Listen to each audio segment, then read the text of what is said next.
Greetings and salutations. From dropping bombs and actively fighting in conflicts ranging from Syria to Iraq to Afghanistan, to having military bases from Germany to South Korea, Japan, and that whole Asia pivot policy. I tell you, Hawk Watchers, trying to keep track of when and where the U.S. military is operating in this world is a full-time head-spinning headache.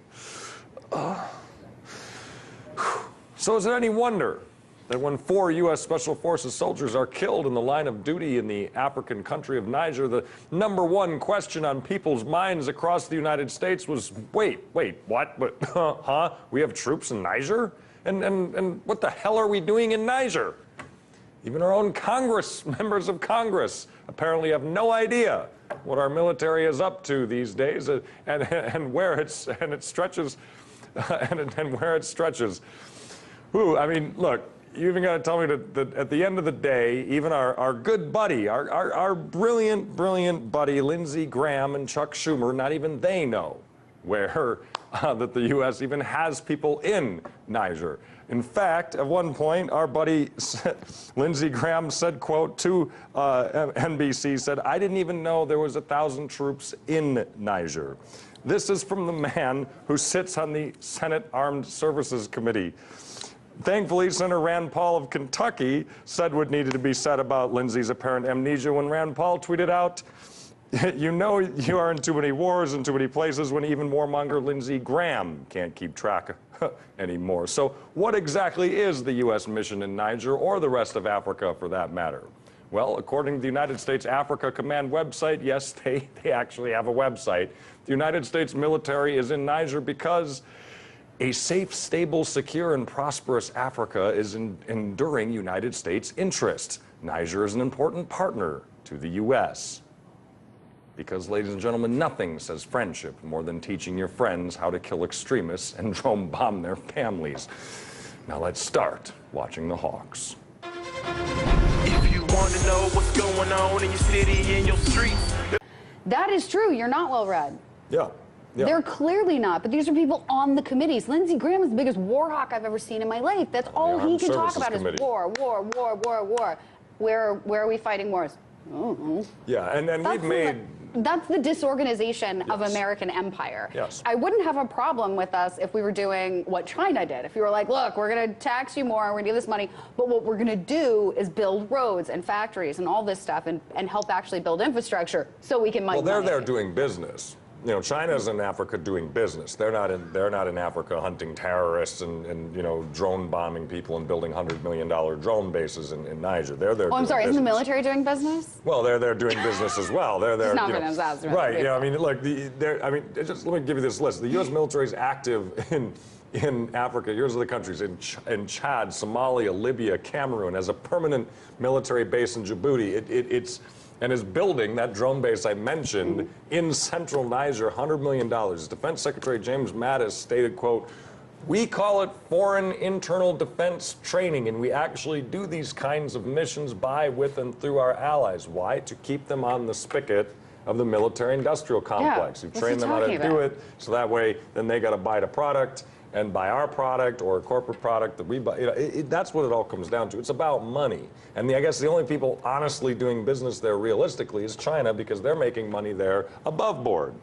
Right. You know, we're making money through bombs. They're doing something that can build corporate. a middle class in Africa. Yeah. And while yes, they will profit from it. And it isn't going to be perfect. They're at least doing something that's somewhat productive for the people there, even if there are struggles. I would much rather be dealing with human rights violations or things like that, or dealing with the human rights issues of bringing in factories and stuff, because what they brought in is not just schools. They teach people to work in these factories. They're building infrastructure, but at the same time, they're not bombing them. If you put a drone base in the middle of Niger, you're going to have terrorists. You know why? Because there's an American drone base in the middle of the country. That would be the reason. Just throw it in. Drug cartels. If it's a Cold War story of drug spies and tropical politics, Barry Seal was probably involved in one way or another. But of course, many of the more controversial threads in Barry's story are a little too out there for the big screen, in the sense that the subject matter may be a little too unflattering for our nation's bashful intelligence community. So just to dissect the fact from the fiction and go into some of the more overlooked chapters in Barry Seal's life, Sean Stone sat down earlier with author Daniel Hofziger, who spent years researching this long and complex saga. Barry Seal got busted for smuggling drugs in 1981, which was part of a much larger operation that smuggled all of the big drug smugglers back then, okay? And in order to, what they call in criminal parlance, work off his beef, he had to move his operation to Mena, Arkansas, and go to work for Oliver North. And that's how the whole thing happened. So when he was busted in 1981 in Miami, in order to not go to prison for 20 years, he agreed to work for the government. He agreed to work under Oliver North. And people in the CIA probably, you know, if you ask them close enough, they might argue that this was not necessarily, the CIA wasn't running drug trafficking at that moment, that it was being run out of the National Security Council, which is where Oliver North was. But it's all one thing. I mean, when Oliver North got busted and Iran-Contra broke, the amount of cocaine coming into the country didn't dwindle. And apparently, they tell me today, although like I'm an old guy and wouldn't know, they tell me there's just as much cocaine coming into the country today as ever. Only you don't hear about it because like there aren't people being massacred on freeways. And the reason they aren't is because George Herbert Walker Bush rationalized the drug trade back in the early 80s down in Miami. The same process that Colombia has just undergone. Apparently, there aren't nearly as many drug-related murders in Colombia. You could look that up. Maybe I'm wrong, but you don't hear a lot about a big war down there. And Alvaro Uribe, who was the president of Colombia until 5 minutes ago, was deeply involved in the drug trade from the 1990s, along with Henry Khashoggi. The two were in the same Defense Intelligence Agency document. So, what do you mean by the rationalization of the drug trade? Yeah, what do you mean by the rationalization of the drug trade when you say Bush the senior was vice president at the time in '81? Right. That's the same thing what happened to the mafia in New York in the 30s. Okay, they were like killing each other, and then all of a sudden they stopped killing each other. They established a commission, and they said, okay, the Bonanos are in charge of Brooklyn, and the Genovese family hangs with the Gambinos in Manhattan.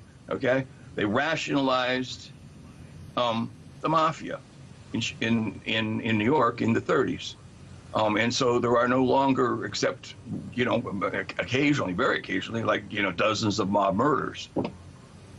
And that's what happened in Miami when George Bush came down. I mean, what was going on in Miami when George Bush, who was the vice president, came down to Miami was the Cubans, the exile Cubans who had been in charge of the drug trade through Miami since the Bay of Pigs, were being brushed aside by Colombians.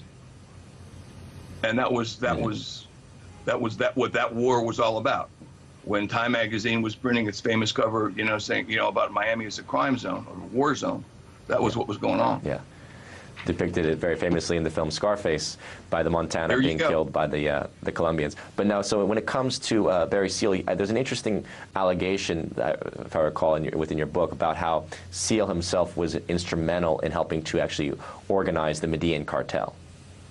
Created the Medellin cartel. I mean, a very famous guy named Jerry Patrick Hemming, who I'm sure maybe was in JFK even, told me that. In order for the CIA didn't want to work with 15 different drug lords operating out of Medellin. So Barry Seal welded them all into one unit. I'm sure he had help, but he was the one bringing the drugs back. I mean, Carlos later was bringing them through Norman Key, but that stopped when he got busted. And so, see, Barry Seal was flying C-123 military cargo planes down there. And you can bring a lot more drugs on a military cargo plane back into the U.S. than you can on a twin-engine plane, which is what everybody was flying before that. And in fact, I don't know how much, Barry Seal, the most bizarre allegation I heard while I was interviewing people for Burying the Boys was that in 1976, Barry Seal and Jerry Patrick Hemming had been detailed by the DEA to go out to this tiny airport near Ely, Nevada, and train a bunch of DEA pilots to fly twin-engine planes so that these DEA pilots could then fly down to South America and back safely. They were losing a lot of them. I thought, how could that be true? That's just pretty bizarre. And yet, a couple of years later, I was out. I was out there in Arizona, Ely, Arizona. It is where it was. And we stopped at this tiny airport and met a guy who had been there 30 years ago and said, sure, they used to fly. They used to land, C-123s here, and they were training DEA pilots to fly to Colombia and back. In 1976, Barry Seal was doing that because they were losing a lot of drug pilots. So this is where, I mean, the operation is as normal in government operation as anything else, apparently.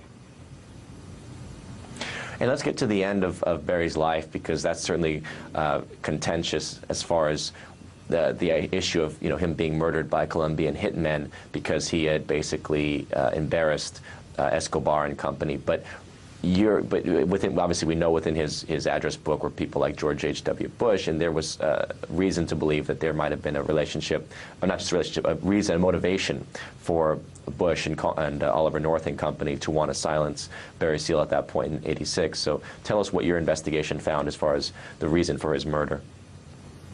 Everyone I talked to said the same thing. Barry Seal's attorney was with Barry Seal in a room in his home when he called Vice President George Herbert Walker Bush while the IRS was confiscating the furniture in Barry Seal's house.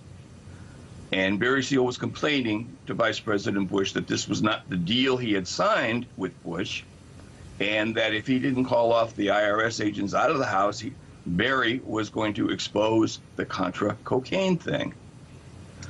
10 days later, Barry Seal was dead.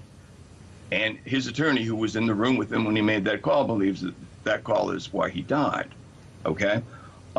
Then the very famous Miami attorney named Richard Sharpstein, who defended one of the 3 Colombians who were convicted of murdering Seal, told me that in the course of the trial, all 3 of them told their attorneys that while they were in the U.S., they had been directed by an anonymous U.S. military officer who they quickly figured out was Oliver North. But that never came out in the trial. And Sharpstein told me, I mean, he'd never seen anything like it before. And it goes on. I mean, it's, and the hitmen, the Colombian hitmen that killed him, they were from Cali. They were from Cali, Colombia. They were Cali hitmen. Oh. Okay, So on the night Barry Seal was murdered, 6 top lieutenants of the Medellin cartel were murdered on 3 separate continents. In South America, in the U.S., and I think there was one in Europe. You'd have to check. But I have, and it's on my website, I can send it to you, a contemporaneous news account from local news in Baton Rouge the night after that says, in addition to Seal last night, as many as 6 other Medellin cartel lieutenants were murdered around the world. So what kind of a cartel kills half dozen of its top executives at once? No kind of cartel I ever heard of. They were taking out the Medellin cartel. That's why they built up the Medellin cartel all the way through the 80s as being like, oh my God, 90% of the cocaine comes. No, it's always misdirection. It was never Medellin. It was always Cali.